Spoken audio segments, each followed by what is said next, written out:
eye out for an email with our recording and a link to our resources page here in a bit. All right, so let's get started. I always like to start with introductions so you know who you're talking to or who you're listening to, I guess, today. I'm Sierra. I'm the community manager here at Artsmith Media. You'll see there the email information for me if you have any questions or have any comments, or if you would like a particular webinar in the future, we'd be happy to look into those kinds of topics. You can also follow me on Twitter. I mainly tweet about social media, small businesses, marketing strategies, things like that. Don't be surprised if there's a random picture of my cat out there. um, so by all means, feel free to follow me on Twitter. I've got Josh, the owner, here with me today. I'll let him introduce himself. Hi, everybody. I'm Josh. I'm on Twitter as well. And just like Sierra, don't hesitate to reach out to me. I love talking to people. So just shoot me any questions or thoughts anytime. Looking forward to doing this today. And for all the folks that are just rolling in, you haven't missed anything yet. The big thing is just keep in mind we are going to be recording this today. So after the presentation's over, we would love for people to pass this recording around and share the resources. We're all about sharing knowledge. Okay. And speaking of sharing knowledge, another way that you can get information from us is by following our Twitter, our Facebook, and our Pinterest platforms. On Twitter, we post more than just about social media and marketing. We post about Drupal, about business strategy. We do a lot of blog posting, so we announce those when they come out. So those mainly show up on Twitter and Facebook. And we've been big fans of Pinterest for a while. We have a variety of boards, which if you're unfamiliar with Pinterest, that's okay. We're gonna talk about that in a bit. But we have a variety of different boards with pins that include tons of resources, infographics, and links back to websites and things like that. So by all means, feel free to follow us there. All right. So like Josh just said a moment ago, we here at Artsmith are firm believers in sharing information. We like to see communities, businesses, and nonprofit organizations really grow and succeed. So we've created this webinar series that focuses on marketing, mainly because we had a number of clients reach out to us and they were asking about some basic intro level information about marketing strategies. So for the next few months, we're going to be focusing on a variety of topics. These are going to be happening on the last Tuesday of every month, just as a consistency. You can go ahead and circle them in your calendar unless we note otherwise.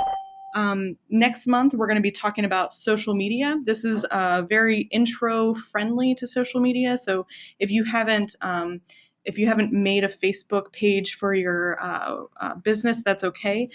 Or if you have already started managing 3 or 4 different platforms and you just need new ideas, you're still going to learn a lot from this webinar as well. So that's next month on May 28th. Following that in June, we're going to have one for writing for the web.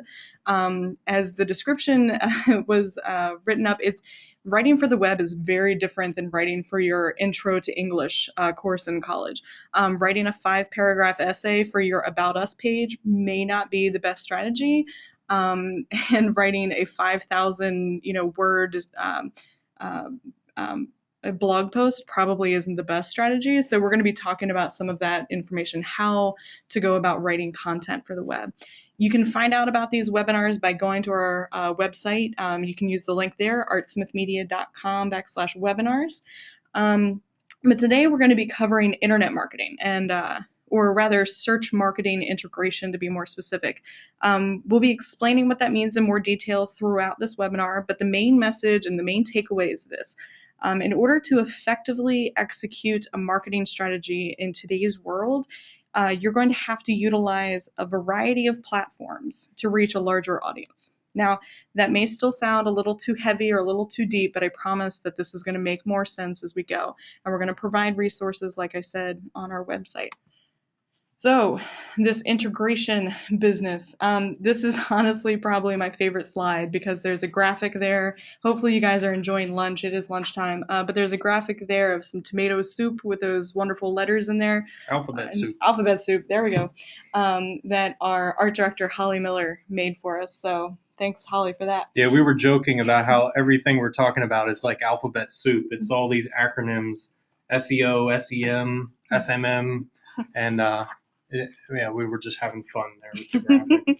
And it's lunchtime. So. That's right. It's totally appropriate. Yeah. So what do all these letters in your alphabet soup mean? We're going to be going through one by one with these, but SEO is search engine optimization.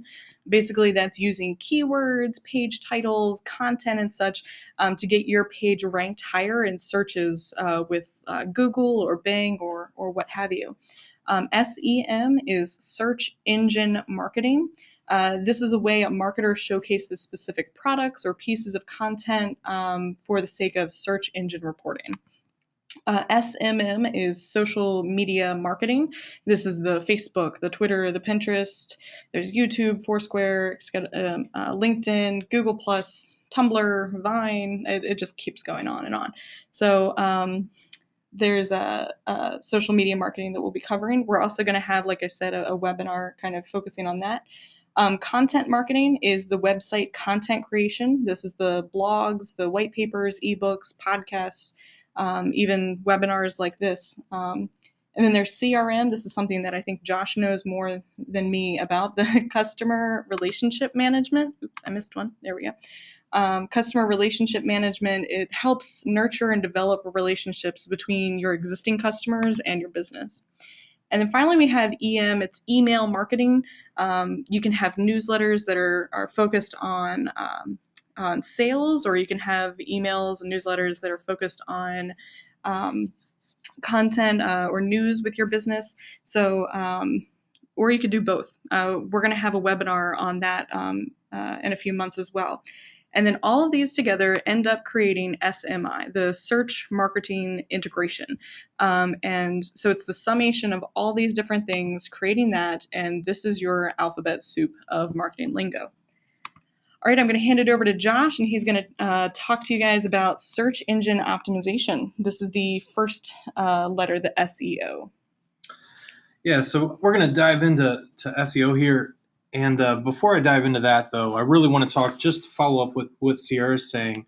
A lot of what we're going to be talking about today, at the end of the day, is focused around using web marketing tools to generate leads for businesses. Now, whether you're a business or you're a nonprofit organization, your main focus is to grab the attention of users and then hopefully convert them either into customers or donors or engaged community members. So everything today kind of funnels into that idea of turning people, converting people, and the first thing we're going to talk about is SEO. So SEO, I'm not sure if you know this or not, but SEO is actually black magic. A lot of people, have read a lot of books and tried to learn as much about SEO as possible, and it seems like it's this magical force that a handful of people understand, and Google seems to have control over how SEO works. It's really not. It's really not black magic. The fact of the matter is, with the web in general, if you really think about it, the web has only been part of our lives for about 10 to 15 years, and we're still in the Wild West phase of the internet. A lot of this stuff we're still trying to figure out. Everyone's trying to, understand how to use things like Facebook and Twitter to help their business grow. And we just want to share the information that we've figured out with a lot of these terms. So let's dive into SEO. Search engine optimization. The first thing I want to point out is that I'm sorry. Go back. Go back to. That's my bad. Sorry, guys. Yeah, with search engines, Google is still the dominating search engine force. At the end of the day, there's still Bing, there's still Yahoo, but if you're really focused on search engine optimization, put a lot of your energy into Google. 88% of internet users are using Google to find information. And if you make things as perfect as possible for Google, it's going to work on those other search engines as well. So overall, let's just focus on Google for today. Now, the big things we're going to talk about with search engine optimization, you really want to focus on your content the content of your website, the content of your blogs, the content that you're putting out to the public. And then you want to focus on things like your metadata that are on your website. And I'll go into details about what that means later on. We're going to talk, Sierra's going to talk about content management a bit more later on.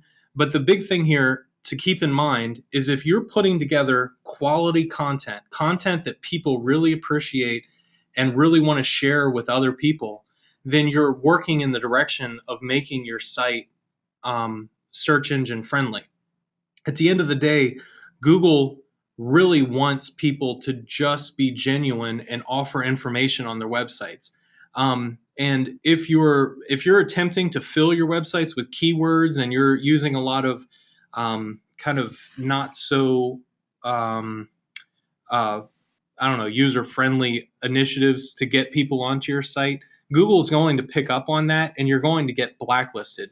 So really, the focus here is just to be genuine, just to offer as much positive information and as much helpful information as possible, and that'll really help you overall.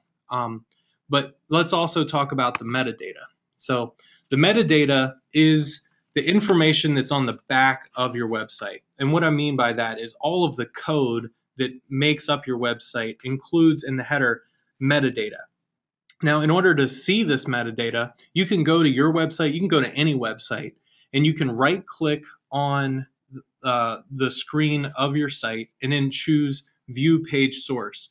This is going to take you to a new page, and the page is going to be full of all this code that's going to be ridiculously difficult to understand if you're not familiar with HTML. This is all the information that the Google bots are pulling in about you. If you see the little spider there on the left, that actually is a Google bot. I think he's one of the retirees. He's one of the old ones. They started hiring those guys around 98. So dive in to the page source, and this is what you're going to see. This example here on the right, this is just a very small clip of some HTML for Artsmith Media's website. And I highlighted here the really important stuff for talking about search engine optimization. This meta name description, that description is what Google is looking at to see how you describe your company.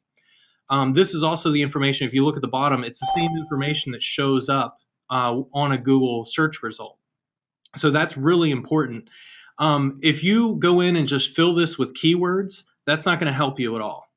So don't think that you can just take every keyword that you think is important for your company and just load it into this description. That's not going to improve. That's not going to impress Google. You really just want to be honest and genuine and give a brief explanation as to what your organization or your company is all about in that description. Now, below that, you see this title tag. Now, the title tag is what shows up at the top of your browser bar when you're on a page. So if you go to Artsmith Media's site, in that in the bar at the top, you're going to see just what's in this title tag: Drupal web design, Drupal development, and Drupal SEO. If you didn't know, Artsmith, we focus a lot on Drupal, which is a content management system. And you probably will hear me talk about that a little bit more later. But the title tag is extremely important to Google, not so much for the description information, but they really do pay attention to the words that are used in this title tag. And they're recognizing those as keywords. These are words that you would use to represent your company. So if someone is doing a search for Drupal web design, we're loading our title with that keyword set to help pull us up in those results. And like I said, you can go in right now on your website, do a right click, and then check out your metadata to see how you're being described. If you have a content management system like Drupal or even WordPress, usually those systems are built with managers that will allow you to go in and set your descriptions and your titles. And if you don't have a content management system, it's something I highly recommend you check out. But you can just talk to a web developer. They can help you get this information in there if you're not familiar with HTML. So how do you pick those keywords? You can use tools like Google AdWords. You can create a free account on Google's site. You can just go to google.com/AdWords, set up an account, and you can search keywords that are important for your industry. I just pulled an example for this. I used the keyword landscaping. You can see here that Google is returning a lot of keyword ideas. So it shows landscaping. It shows the amount of competition. The amount of competition is overall how many people on the web are trying to use this as a keyword. The focus here is you want to find keywords that have low competition and high monthly search results. So over on the right, you'll see the global monthly search results, and I think the local monthly search results are there as well. So if you flip through, or if you look through this list, you see landscaper, you see landscape design. That has really high competition. So someone in the landscape business wouldn't want to focus on landscape design. They're probably going to be beat out by other people. But if they choose one of these medium, or even if they fly through the list and find something that's lower, they can use those keywords and start putting those keywords in their title tags, using those keywords more often in their content and in the headers throughout their site. And then those Google bots are going to come through. They're going to find that data in the HTML, and that's how they're going to recognize how they should be displaying that website on Google search results. So that's a little bit about SEO. Now let's dive into SEM. SEM is kind of like SEO's cousin. Search engine optimization is all about filling content throughout your site to organically end up on search results. Search engine marketing is much more strategic in the sense it's like marketing. It's really about the strategy of developing content and developing pages to push people to get in touch with you. So we're going to talk about a couple different topics here. I want to talk about long tail keywords. That's a really popular buzzword right now. I'll go into more details about that. Inbound links, extremely important, and I'll explain why. Organic versus paid. What's the difference? What are the benefits? And I'm going to make some suggestions about what to try and what to avoid. Social media, why it's so important, and also press releases. Really, if you can put together a search engine marketing strategy using these these 4 topics, you'll see quite a bit of benefit. And obviously, Sierra is going to go into more about social media later on, but I'll just give you a quick introduction.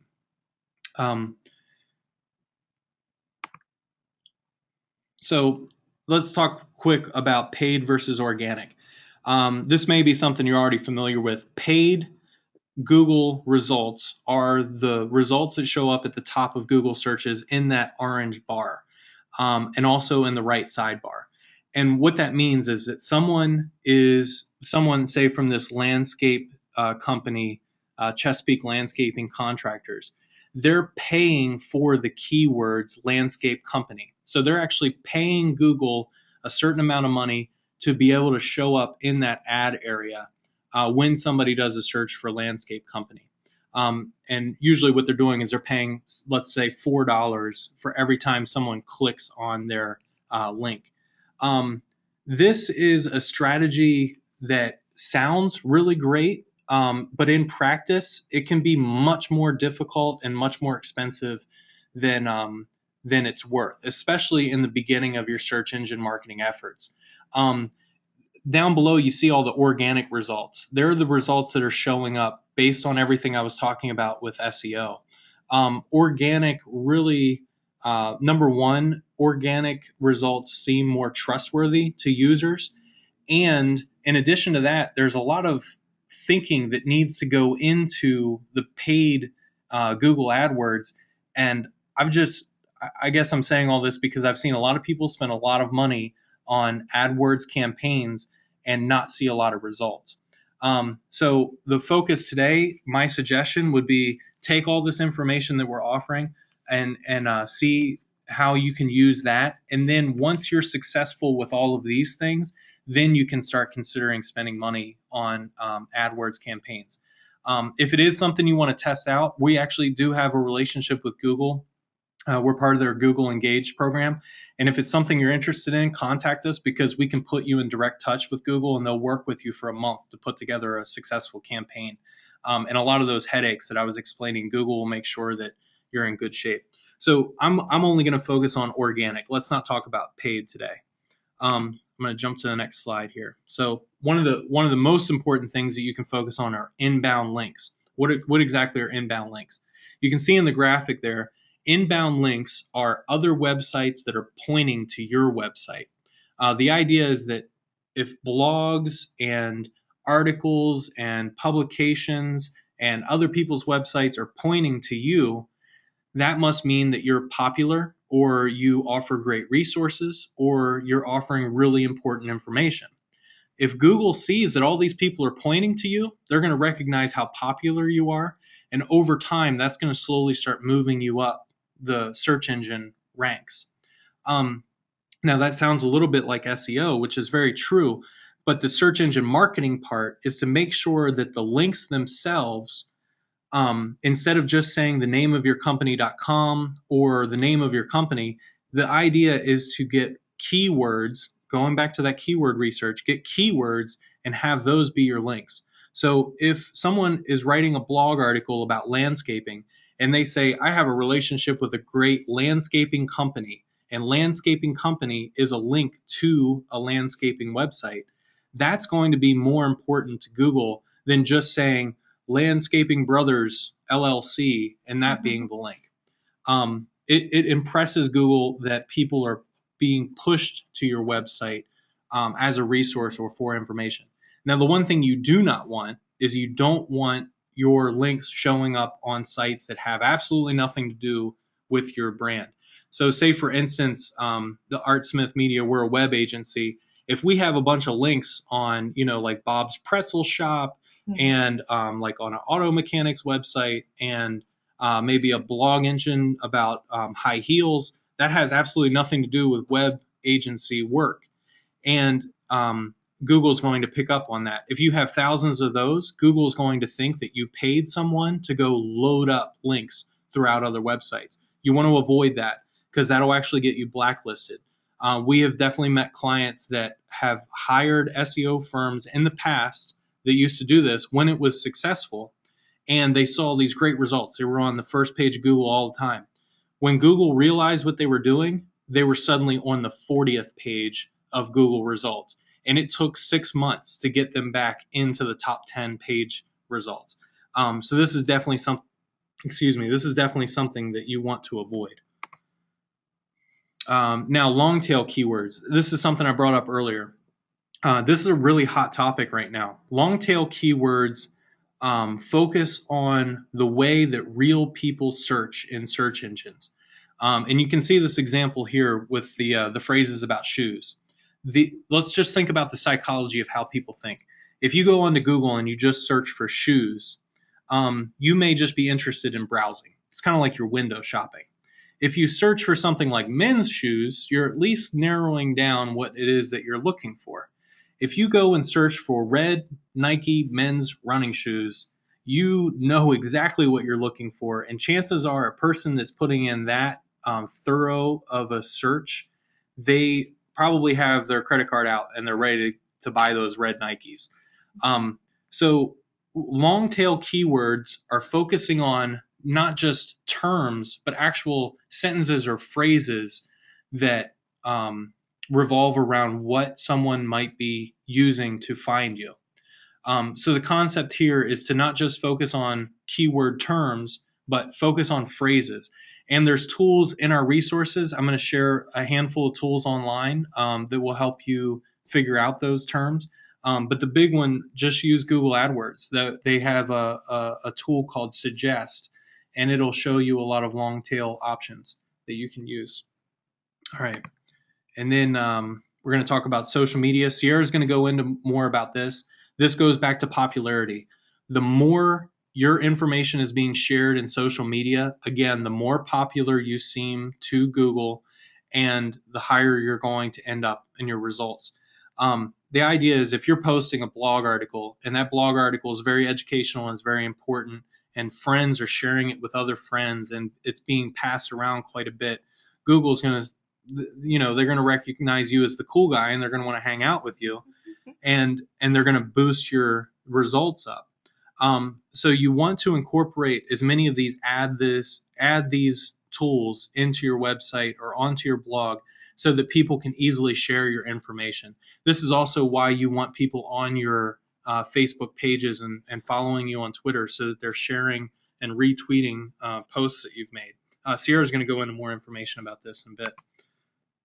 And the last thing is press releases. This is something that people totally overlook all the time, but I can't recommend press releases enough. Now, everything that I've explained, it focuses on showing your popularity, spreading these links about your organization, and driving people back to your site. You can use a distribution center like PR Web.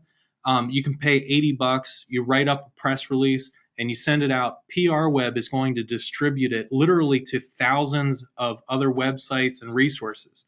That means that there's going to be thousands of pages that get generated all at once that are completely relevant information, and they link back to your website. For $80, you've basically gone through everything that I just described in a matter of however long it takes to write a press release. So my thought here is that every time your organization does something interesting, write a press release about it and drive people back to your site. This isn't something that's very hard to do, and if you have someone that's connected to the media, they can use PR Web, or they can just do it themselves. So obviously, if you have any questions about any of that, throw them at me, because I'm happy to continue talking. And now I'm going to hand it over to Sierra about social media. Yeah, and I think Josh is going to grab a very big drink of water. So social media marketing is the next step in this integration system, or this marketing system. So I'm going to be covering kind of why should you be joining social media, why should you be on Facebook. I think Josh hit a pretty important point here a moment ago. What kind of platform should your business be on? And another point is timing really matters. You're going to see that little chart down at the bottom. It's going to be much bigger on an upcoming slide, so you can see it a little bit more. And then I'm going to cover some helpful tools, because this is a lot to manage and a lot to handle. And I'm sure that your day planner is already, or your Google Calendar or whatever you use, is already very full. So hopefully some of these tools will help you keep organized and whatnot.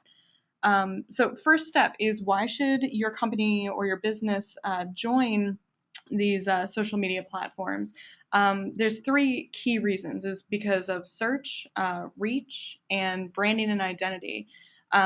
In terms of search, a lot of people now, when they find out about a new business or a new company, they of course go to their website or do a Google search or whatnot, but they're also going to their Facebook page and finding out, about their voice and what kind of information they have there.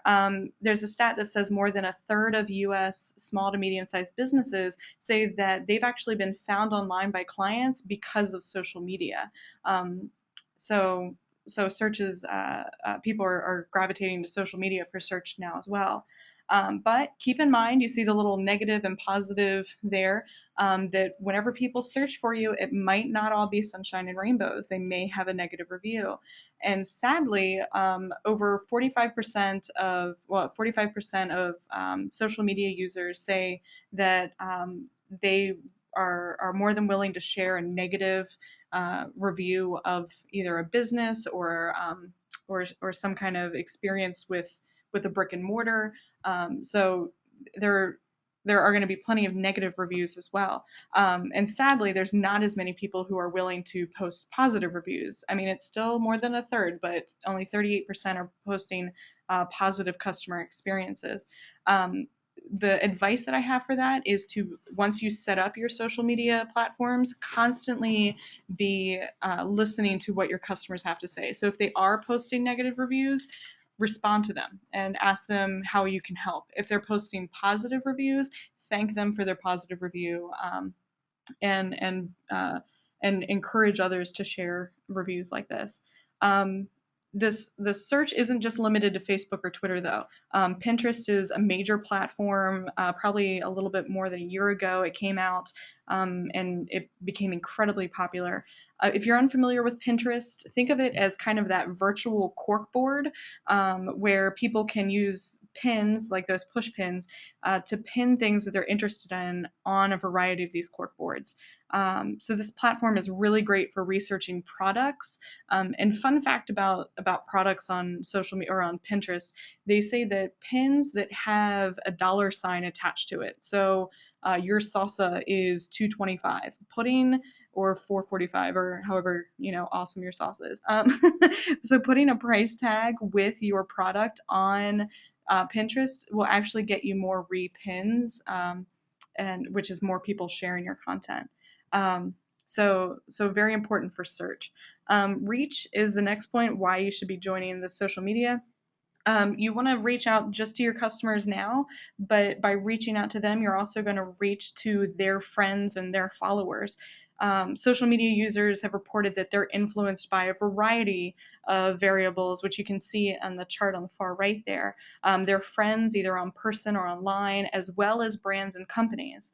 But keep in mind who your target audience is when you're posting this type of information. Also, think about what the customer or what the clients may want from you on those platforms, and don't be afraid to ask them. We found a stat that said that 80% of people on social media prefer to get coupons and promos and whatnot from brands on their social media. So that would be a really great place to post things if you do coupons like that. And finally, why you should join it is for branding and identity. Posting your logo and your image beside content is really going to help create this like online personality of your business.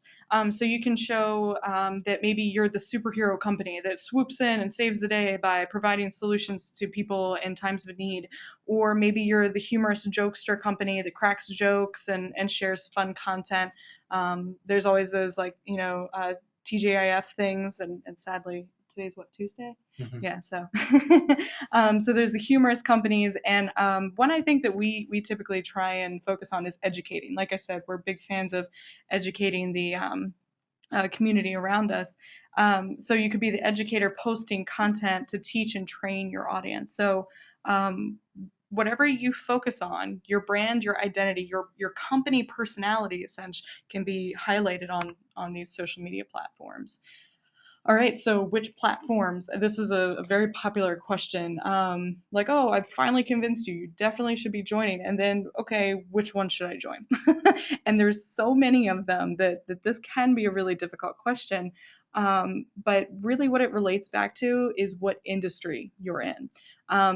It's kind of one of those everybody's doing it with Facebook. Like everybody's on Facebook, and therefore, I always suggest if you're not on anything, start there. That's a good starting place. And there's also Twitter, and that seems to be like everybody's number two, like their go-to after they've mastered the art of Facebook. The key thing and why I put like a versus there instead of like a and is because these two platforms, while very popular together, they're also very different. And we'll be talking about all these different platforms and how to utilize them for your business in next month's webinar. Pinterest, I highly suggest if you have any kind of actual hands-on products. Fun fact, though, is that 80% of Pinterest users are women. So if your target audience is the lady folk, then I would totally suggest joining Pinterest and posting there with price tags, by the way. If you're selling software or any kind of product that could potentially have a user error or you want to do tutorials, YouTube is a great resource for you guys. If you're a business to business, a B2B, then LinkedIn. There's a lot of stats out there that talk about how LinkedIn has really helped B2Bs grow and acquire leads for more business. If you're a location like a brick and mortar store, Foursquare is really popular. I've seen it go up and down in popularity. It's one of those like it doesn't seem to go away quite yet. They just keep updating it, so it's something to keep your eye on. I don't know if I'd say spend your entire marketing budget on Foursquare, but it's it's definitely worth looking into. And then there's Google Plus. Now, I've read a ton of articles about Google Plus, and half the people love it, the other half hate it. I think it's one of those, love or hate relationships. There's two major communities on Google Plus. It's college students and software developers. So if you are in one of those two communities, Google Plus may be a great resource for you, um, just to build communities around your business. Um, Here, I mentioned that timing really matters, and this is so true, because I think a lot of marketing companies kind of have this flipped, and this chart really helps explain that. In the blue, the bars at the bottom, that's the percentage of where brands are posting. So it looks like the majority of the majority of companies are posting between Monday and Friday, with the most posts on Tuesday and Wednesday. However, the green circles there are actually the user's engagement. So people who are on social media are actually on it most of the time on the weekends, especially Sunday. And then throughout the week, Monday, Tuesday, and Friday are like the backup days. Wednesday and Thursday, for some reason, doesn't get a lot of hits and a lot of likes and things like that. And we've looked at our analytics, and that holds true. So if you want to announce things, I'd say avoid Wednesdays and Thursdays. If you're business to business, think about your customers. Think about how they're at work during the day. If you're a business to consumer, think about how they're working during the day. So you should probably post in the evening. So the time of day actually matters as well. Helpful tools, because I'm sure I've overwhelmed you with, oh my goodness, now I have all of this work to do.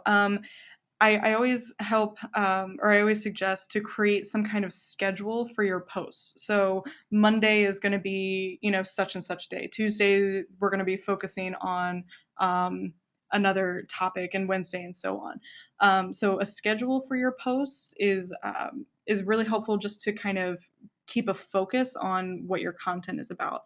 Um, and I'll be talking about that a little bit more in the webinar next month. Google Analytics, I highly suggest, is so that you can see the traffic from social media to your website, and then you can tell where they're going. So we post links back to our blogs on our social media platform. So say somebody sees it on Facebook, they click it, and then they go to our blog, we can see that A, they came from Facebook, and B, they went to this blog, and then C, oh, they also visited these three other pages. So Google Analytics is a great tool. And then you see the image on the right, that's Hootsuite. It's free for up to 5 platforms. I think we have a paid account because we manage quite a bit, but so this isn't a tool where you have to pay $800 a month. I'm looking out for you. Hootsuite, you can manage your Facebook, your Twitter, your LinkedIn, things like that. You can see here, this is Artsmith's Twitter feed. You can see the feed, so that's what people were posting at that time. You can see when we were mentioned in other people's tweets. And then on the far right, you're going to see the sent tweets. And it shows sent tweets because not only can you take a glance at your different information, you can also create, schedule, and send posts to these different platforms. So Hootsuite it makes life so much easier. It's this way you don't have to log in and out of Facebook, log in and out of Twitter, log in and out of LinkedIn, etc. So highly suggest Hootsuite. Another option I think is Sendable. We used that for a while, if you do a search for these different social networking management tools, you'll find a list there as well. All right, so content marketing. We're going to be doing a webinar, like I said, about writing for the web, but this is more focused on the creating the content, and what type of content should you be creating for your website. So if you're in the marketing world, you probably heard the phrase content is king over and over and over again. And it's true. And if you don't know what that means, or you haven't heard it before, it really boils down to the idea, if you write it or if you create it, they will come. However, the deal is, when you're writing your content, it has to be quality content, not quantity. So sending out 15 blog articles that are not really good isn't following the content is king type of mentality. It's just sending out a whole bunch of information. So focus on quality, focus on making sure that your blog posts are interesting, that the content is really driving people to click on other pages on your site. And I think Josh was telling me the other day that educational content, he saw a stat where it said educational content actually drives more people to your site than the fun, fluffy stuff.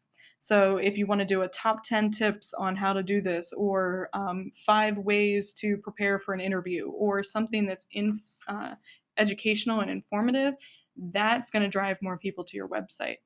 Um, Now, if you say, "Oh, my business is boring. It's not that much fun. I don't have anything worth talking about." Well, that's a lie, because Old Spice, which is a deodorant and shower gel company for the most part, they created this very effective marketing campaign. All I remember is there was a guy on a motorcycle and there was a hot tub that exploded around. I don't know, but it was hilarious, and all of a sudden, Old Spice, their revenues skyrocketed. Um, Now, if you're like, oh, that's an old example, you need something a little bit more current. Just, I know you're all taking notes and you're all very interested in marketing and ads. Just do me a favor and yourself a favor and write down in the side, ship my pants. Yes, ship my pants, and Kmart. I have a YouTube clip. If we have time at the end, we can show it.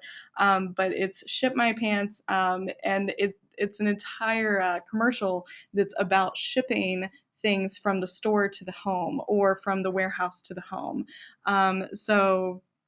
It's very hilarious. Be prepared to laugh so hard that you kind of snort a little. It's a good one.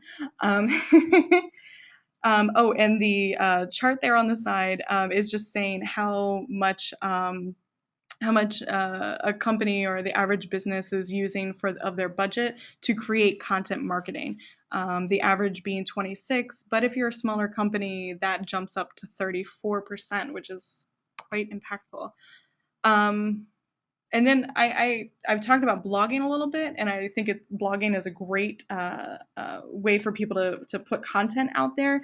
Why blog is because this is going to help you acquire customers. It's going to send out information. People are going to get interested in you, and they're going to come and want to do business with you because they're going to end up trusting what you have to say. It's going to show your expertise. It's also going to increase your website visitors. You're going to have more people flipping through your pages and things like that. If you're a business to consumer, companies that generate blogs actually see 88% more leads per month than those who don't blog. So this is really important if you're a B2C. If you're a B2B, I'm not saying it's not important. They see 67% more leads per month than companies that don't blog. So for both B2Cs and B2Bs, very important. Just make sure that you're creating enough content and that you're creating really engaging content. Okay, well, besides blogs, what other kind of content can you be sending out? Editorial briefs, which I think Josh kind of talked about with sending out like news and information. Social media is another type of content.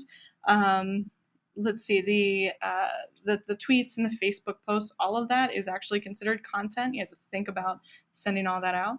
The ebooks and the white papers. This is something we've talked about getting involved in here recently, and writing up and doing. These are educational, kind of like PDFs, I guess. Videos. So if you go onto YouTube and you want to do a tutorial, there's your video. Webinars like this or just podcasts, those are all content. So highly suggest doing all of that. One resource that I highly suggest if you're interested in more content marketing strategies is the book Content Rules. Highly suggested whether you're a B2B or a B2C or you're just getting started. It's an incredible book. I've actually got it sitting beside me right now, and I've learned a lot from this. So really great book. That'll be on our resources page as well. All right, I'm going to hand it back over to Josh to talk about the customer relationship management. Yeah, so I'm going to talk about, well, customer relationship management. A lot of people refer to it as CRMs, and I'm going to talk about CRMs pretty quickly. We have 15 minutes left in the webinar. We definitely want to save some time for questions. So if you guys have any questions, we have seen a few of them come through. So feel free to add them to the chat bar down there. So customer relationship management. There's basically two sides to customer relationship management. There's the methodology, and then there's the software. So let's talk about the methodology first. What is that? Customer relationship management at the end of the day is just being a good person. I mean, really, it's just common sense. Like, treat your customers right and help them out the way that they're hoping that you will, and sell them great services, sell them great products, be there for them when they make phone calls, remember their birthday. Just being a good person and being general is a great way to build awesome relationships with your customers.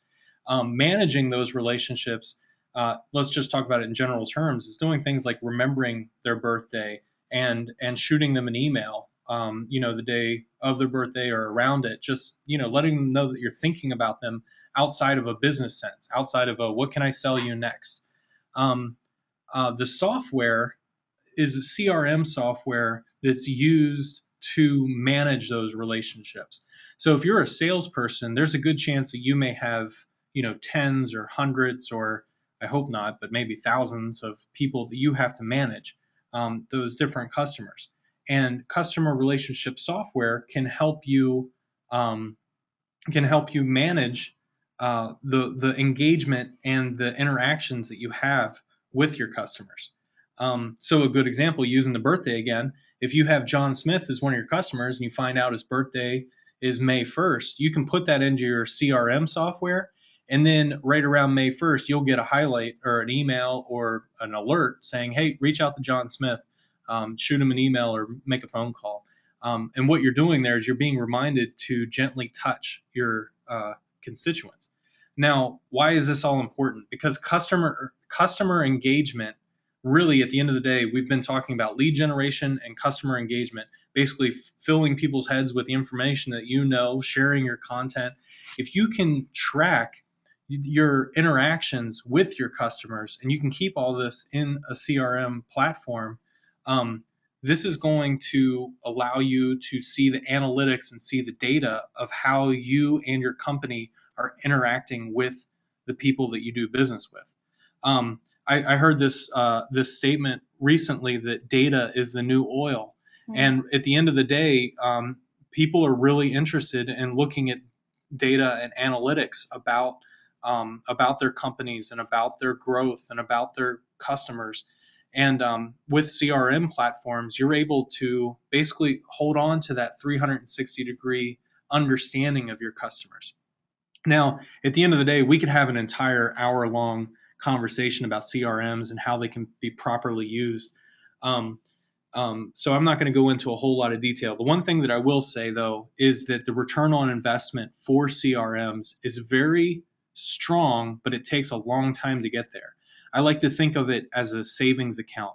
It's like if you're just feeding your savings account with small amounts of money, it's going to take a long time to build up cash, but it's going to be worth it in the end. If using CRM or managing your customer relationships with software isn't something that you're already doing, I definitely suggest that you jump out there and give it a shot. It's not going to be easy. There is a little bit of a learning curve, but there are a lot of resources out there that can help you roll with that. And if you have any questions, obviously you can always reach out to us. And the other thing too, I don't want to forget to say this: nonprofits, in my experience, nonprofits are incredible at using CRM systems.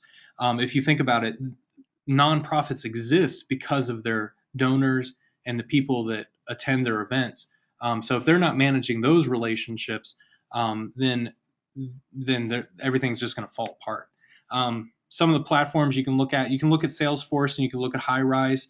We really recommend Extuple. Extuple is an open source platform that has not only CRM software, but it has a lot of other software, including inventory management and e-commerce, things like that.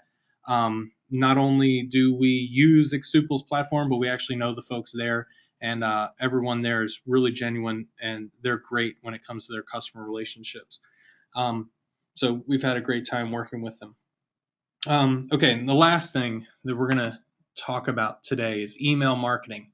Now, on the flip side, email marketing is the most effective form of email or of web marketing that there is. This has the highest return on investment.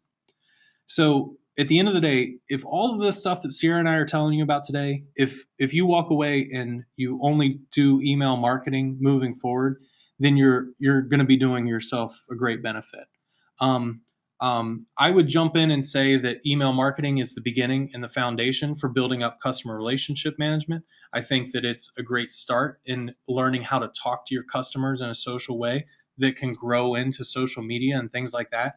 But really, with email marketing, it's a great starting point. So, what exactly is a successful email? It's short. It's right to the point. It drives people back to your website. It has a very persuasive, or it has a subject line that's very persuasive, or it gets people to want to open the email, and it's something that people want to share with their friends. If you started an email campaign and you're getting a 30% open rate, that's a good thing. We've had clients in the past that are expecting an 80% open rate. That's just unrealistic. At the end of the day, if 30% of your users are opening your email, you're doing good. If 15% of those users are clicking through, you're doing good.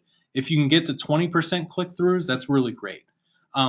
If you want to increase your open rates, look at your subject lines. There's tools that we're going to include in the resources that will help you analyze your subject lines.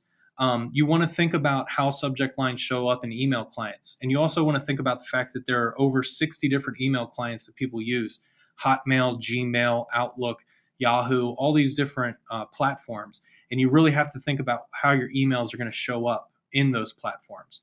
One of the rules of thumb that I always share with people is the rule of thirds.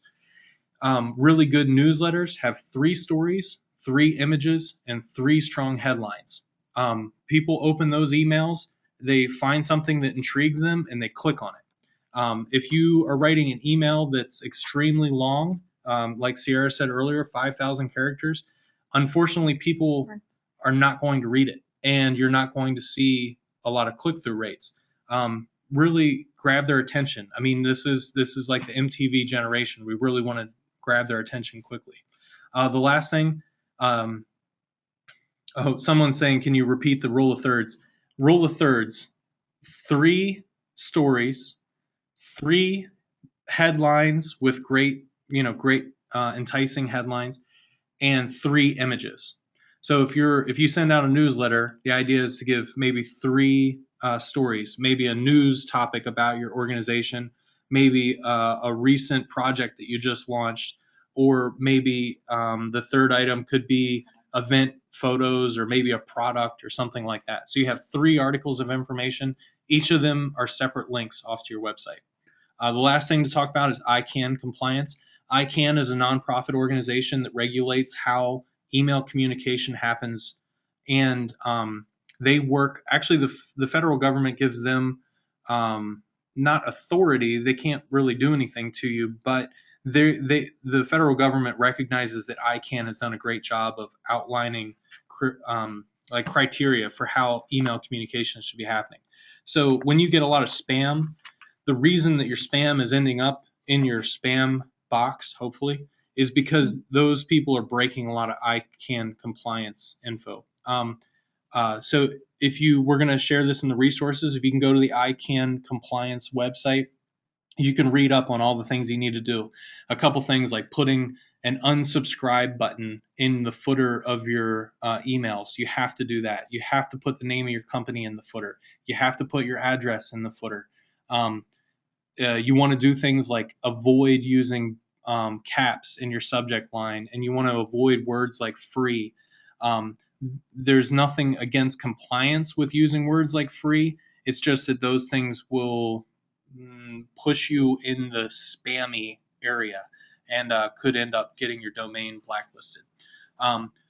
So again, if you have any questions about that, don't hesitate to reach out. And the last thing I'll leave you with is we use MailChimp for all of our email marketing. There's other great platforms like Constant Contact. I highly recommend MailChimp just because of the tools and resources that MailChimp accounts come with, and you can get a free account. So just to reiterate, the takeaway for today, because I think we're running almost out of time, is basically, and this little funnel graphic really helps kind of explain it, is in order to effectively execute a marketing strategy, you're going to have to utilize a variety of these topics. So you're going to have to use the email, you're going to have to use the social media, you're going to have to post blogs, things like that. All of that kind of funnels together, mixes in together, and then it becomes SMI. That is the idea behind search marketing integration. So that's hopefully the takeaway from today. Here's a quick view at some of those resources that we talked about. These plus plenty more are going to be on our website. We'll provide a link back to all of these. I'm scrolling through and I'm looking to see if there were any questions. Yeah, we do I have a think couple questions. we answered some of them. Josh, I think you're sitting closer to it. Yeah, so I'll read through. Some people asked if the presentation will be available. Yes, it will be. It sounds like Prezi is a very popular topic, so maybe we will do a training on Prezi. Sierra is kind of our Prezi queen. Thank you. How do you use long tail keywords? Long tail keywords are just keywords. The idea, say for instance, we go back to that shoes example. Maybe you're trying to sell. I'm trying to think of a better example than that. Let's use the landscaping, for example. Okay, we do keyword research on landscaping. Landscaping, we find out, is a highly competitive keyword. But the long tail keyword, landscaping tips for my backyard, we find out that's a very low competitive keyword phrase. The idea is what I would do is write a blog, and I would make the title of the blog landscaping tips for my backyard or for your backyard, and then use that term over and over again in the blog entry. What's going to happen is when the Google bots come along and they index that information, they're going to say, wow, this person's totally filling up all that information that these random people have been looking for. So let's boost them up on higher in the ranks. What I will say is that there are all kinds of tools out there that will help you find long tail keywords, and it is really, you really do see fast results when you use these long tail keywords, because you start using these things that people are looking for and they're not finding the results that they're looking for. The only problem is sometimes the long tail keyword suggestions are, in my opinion, a little bit weak, and you really have to mold your content to make it work. And then maybe the person's not even finding what they're looking for when they land on your pages. So all that's to say, you're just gonna have to experiment. That's the best thing to do. And the other thing, Google Plus. Google Plus is Google's, I guess, solution to social media. Everybody knows Facebook and Twitter. Guy Kawasaki wrote a great book about Google Plus. If you're not familiar with Guy Kawasaki, he was one of the leading Apple evangelists back in the 90s. He is, a lot of people have said he's the reason that Apple became what they did, especially in the past. He worked directly with Steve Jobs. He's a great guy. He is now becoming a Google Plus evangelist. He wrote this book called What is Google Plus? And he talks about how Google is taking all the best parts of social media and combining them into one platform.